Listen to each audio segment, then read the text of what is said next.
আছো নমস্কাৰ ছাত্ৰ ছাত্ৰীসকল কি খবৰ তোমালোকৰ তো বহুত দিনৰ মূৰত ওয়েলকাম জনাইছো আসাম ষ্টাডি পইণ্টত তোমালোকক পুনৰ এবাৰ স্বাগতম জনাইছো এবাৰ ক্লাছ 7 লৈ আহিছো কাৰণ ক্লাছ 7 এবাৰ বহুত হাৰ্ড হ'ব সো শুনা মতে গম পাইছো যে ক্লাছ 7 অনলি ক্লাছ 7 ভিডিঅ' হয় এইটো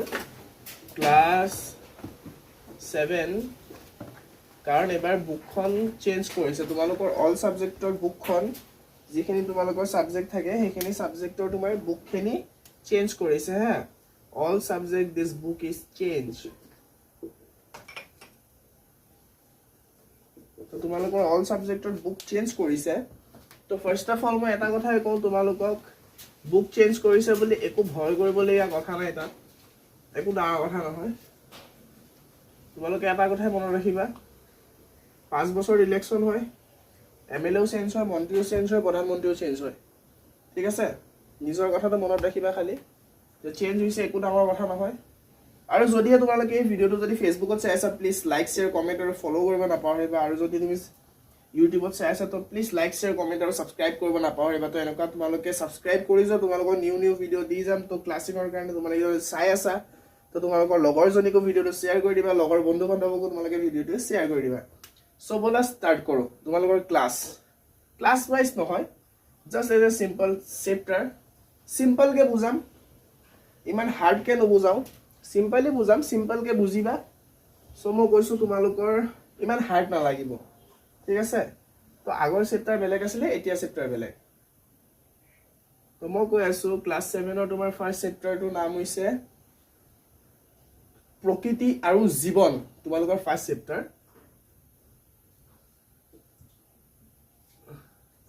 প্ৰকৃতি আৰু জীৱন এটো তোমালোকৰ ফাৰ্স্ট চেপ্টাৰ প্ৰকৃতি আৰু জীৱন সো ইয়াৰ মূল কথাখিনি হৈছে ডাইৰেক্ট মূল কথা কৈছো কাৰণ পাঠটো ইমান পঢ়াই শুনে লাভ নাই সিধা সিধা কথা ইমানখিনি পঢ়াই শুনে তোমালোকে এনো বুজি নোপোৱা তো জানা শুনা কথা কাৰণ এটা ক্লাস 7 ৰ পঢ়ি পঢ়া শুনা ব্যস্ত হৈ থাকিবা পঢ়া শুনা বাদ দিয়া খেলা ধূলাত ব্যস্ত হৈ থাকিবা সো ইমানখিনি কৈ লাভ নাই সো সিম্পল থিংকত মই এটা কথাই কওঁ ডাইৰেক্ট মই ইয়াৰ মূল কথাটো কৈছো ঠিক আছে প্ৰাকৃতিক গুৰুত্ব সিধা সিধা কথা পাঠটোৰ নাম মই মাজত খুমাম না মই গুটে পাঠটো তোমালোকক ৰিভিজন দিয়াম না মই তোমালোকক গুটে পাঠটো এটা এটা বাক্যকে পঢ়ি বুজাম মই ডাইৰেক্টলি কৈছো পাঠটোৰ মূল কথা ঠিক আছে পাঠটোৰ মূল কথা কি হ'ব প্ৰকৃতি আৰু জীৱন প্ৰকৃতি মানে কি প্ৰকৃতি মানে হৈছে প্ৰাকৃতিক দৃশ্য এটো নৰ্মাল কথা প্ৰকৃতি মানে হৈছে প্ৰাকৃতিক দৃশ্য তো তোমালোকক মই সিম্পলি কৈছো এই পাঠটো একো নাই একদম সিম্পল হয় মানুহে ইনে ভয় খুৱায় আৰু তোমালোকক মই কৈছো ইনে মানুহে ভয় খুৱাব যে এবাৰ বহুত টান হৈছে এবাৰ কিতাপখন বহুত টান হৈছে এবাৰ বুকখন বহুত টান হৈছে এবাৰ আমুক কিতাপখন টান হৈছে নো সিম্পল কে বুজা ভালকে বুজা তো তোমালোকক সিধা সিধি মই এখাৰ কথাই কম ইয়াত লিখা আছে প্ৰাকৃতিক আৰু জীৱন প্ৰাকৃতিক মানে হৈছে প্ৰকৃতি সৰি প্ৰাকৃতিক মানে হৈছে প্ৰকৃতি যেনেকৈ তোমালোকৰ ঘৰৰ ওচৰত গছ গছনি পাহাৰ নদ নদী পুখুৰী সেইবিলাক হৈছে প্ৰাকৃতিক বস্তু তো প্ৰাকৃতিক আৰু জীৱন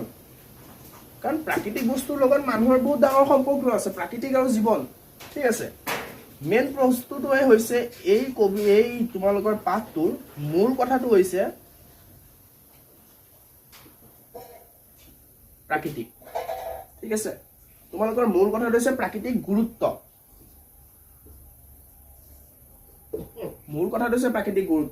আৰু তোমালোকৰ ডেসক্ৰিপচনত মই পিডিএফ টো দি থম যদি কাৰবাক লাগে তো তোমালোকে পিডিএফ টো চাই লবা আৰু মোৰ চেনেলটো WhatsApp চেনেলত জয়েন কৰি লবা তোমালোকে মেছেজ কৰিবা মই তোমালোকৰ সিওৰ ৰিপ্লাই কৰিম সো মেইন কেছটো হৈছে ইয়াৰ main subject this chapter is main subject হৈছে মূল কথা কৈছো মই ইমানখিনি কথা নকওঁ মই সিম্পল কথা কৈ আছো মূল কথাটো হৈছে প্ৰাকৃতিক গুৰুত্ব মানে কেনেকুৱা ধৰণৰ কথা যেনেকৈ আমি গছ ৰোপণ কৰিব লাগে নিজৰ ঘৰৰ চৌপাশ চাফা কৰি ৰাখিব লাগে নিজেও চাফাকৈ থাকিব লাগে নিজৰ ঘৰৰ চৌপাশো চাফা কৰি ৰাখিব লাগে সো মেইন কেছ তোমালোকৰ মই ইমানখিনিয়ে কওঁ মানুহে কোৰ ওপৰত নিৰ্ভৰশীল ফাৰ্স্ট কোৱেশ্চন এটা মই কৈছো তোমালোকৰ শৰ্ট কোৱেশ্চন যদি নোট কৰি ল'বা মই পিডিএফ বনাই কিনে তোমালোকক পঠাই দিম ঠিক আছে ফাৰ্স্ট কোৱেশ্চন হিচাপে মই মূল কথা ইমানখিনি নমজাও ফাৰ্স্ট কোৱেশ্চন ডাইৰেক্ট কৈছো মানুহ কিহৰ ওপৰত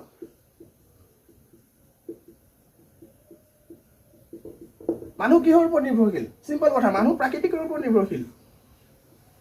মানুহ প্ৰকৃতিৰ ওপৰত নিৰ্ভৰশীল দিস ইজ এনসাৰ ইমান মাথা মাৰি থাকিব দৰকাৰ নাই যে মানুহ পইচাৰ প্ৰতি নিৰ্ভৰশীল মানুহ কামৰ প্ৰতি নিৰ্ভৰশীল মানুহ আমুকৰ প্ৰতি হয় মানুহ পইচাৰ কাৰণেও নিৰ্ভৰশীল হয় কামৰ কাৰণেও নিৰ্ভৰশীল হয় আৰু নিজৰ ব্যক্তিগত জীৱনৰ কাৰণেও নিৰ্ভৰশীল হয় কিছুমান মানুহ সো ফাৰ্স্ট অফ অল আমি ইমানখিনি গুৰুত্ব দিওঁ আমি সিম্পল কথা এটাই গুৰুত্ব দিম কাৰণ এখন প্ৰাকৃতিক নোহোৱা হলে আমি নাথাকিলো হয় ঠিক আছে তো মেইন থিংকিং এটাই হৈছে মানুহ প্ৰাকৃতিকৰ কাৰণে নিৰ্ভৰশীল হল তোমালোকৰ মেইন থিং ইমানটোৱে যে মানুহ হৈছে প্ৰাকৃতিকৰ কাৰণে নিৰ্ভৰশীল মানে প্ৰকৃতিৰ ওপৰত নিৰ্ভৰশীল কাৰণ চোৱা কাৰণ মাছ আমি কোনো মানুহে জন্ম দিব নোৱাৰো সিম্পল কথা আমি মাছ এটা আমি মানুহে জন্ম দিব নোৱাৰো আমি ব্ৰইলাৰ এটা আমি মানুহে জন্ম দিব নোৱাৰো আমি নদী এখন আমি নিজে জন্ম দিব নোৱাৰো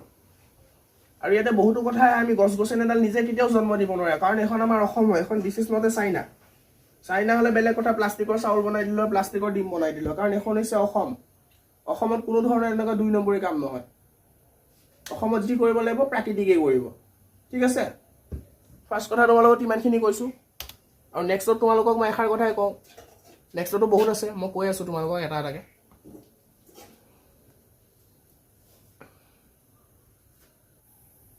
সম্পৰ্কৰ মাজত থকা এটা বৰ্ণনা কোৱা এটা তোমালোকে কি বুলি ক'বা মানুহৰ প্ৰকৃতিৰ মাজত কি সম্পৰ্ক মানুহে মানুহৰ কাম কৰিছে প্ৰকৃতিৰ কাম কৰিছে তোমালোকে এইটো বুলি ভাবিবা this is not first of all তোমালোকক মই কুৱেশ্যনটো বুজাই দিওঁ মানুহ দিস ইজ মি তোমালোক আপোনালোক all my students all my ভাইটি ভণ্টি সো মানুহ মানে হৈছো আমি দিস ইজ প্ৰাকৃতিক মানে হৈছে নেচাৰ ওকে মানুহ মানে হৈছো আমি প্ৰাকৃতিক মানে হৈছে নেচাৰ এইটো কথা তোমালোকক সিম্পলকে বুজাই দিওঁ মানুহ মানে আমি প্ৰকৃতি মানে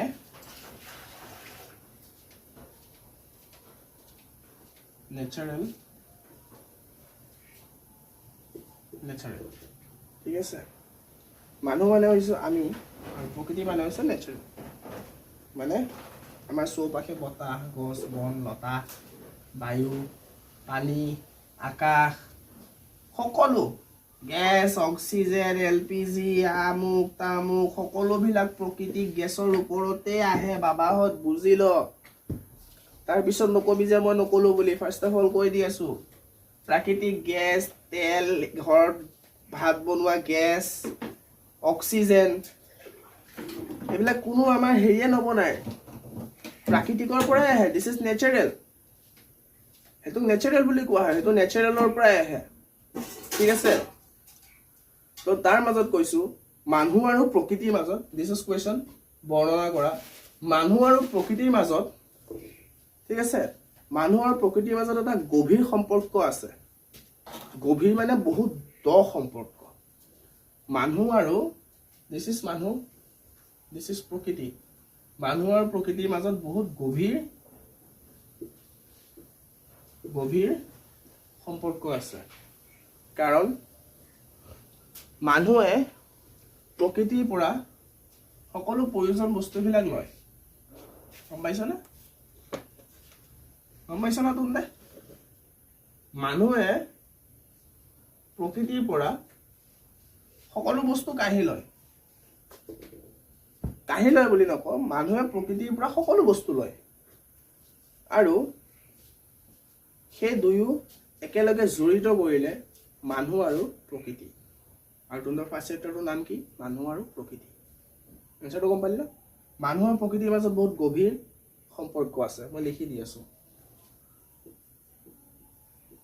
মানুহ আৰু প্ৰকৃতিৰ মাজত বহুত গভীৰ সম্পৰ্ক আছে কাৰণ মানুহে প্ৰকৃতিৰ পৰা সকলো বস্তু ব্যৱহাৰ কৰিব পাৰে ঠিক আছে তোমাক আজি ইমানখিনিয়ে ক'লোঁ তো কাইলৈ আকৌ নিউ ভিডিঅ' আহিব আজিৰ ভিডিঅ' ইমানতে সামৰণি কৰিছোঁ যদি ভাল লাগিলে তো প্লিজ লাইক শ্বেয়াৰ কমেণ্ট আৰু ছাবস্ক্ৰাইব কৰিব নাপাহৰিবা আৰু যদি ভুল থাকিলে তো প্লিজ কমেণ্টত জনাই দিবি শুদ্ধ কৰাই দিম চ' আজিলৈ ইমানখিনিয়ে চ' আজিলৈ এৰিছোঁ বাই বাই আকৌ কাইলৈ লগ পাম এটা নতুন ভিডিঅ'ৰ মাজলৈ তো আজিলৈ বাই বাই নমস্কাৰ জয় আসন জয় জগন্নাথ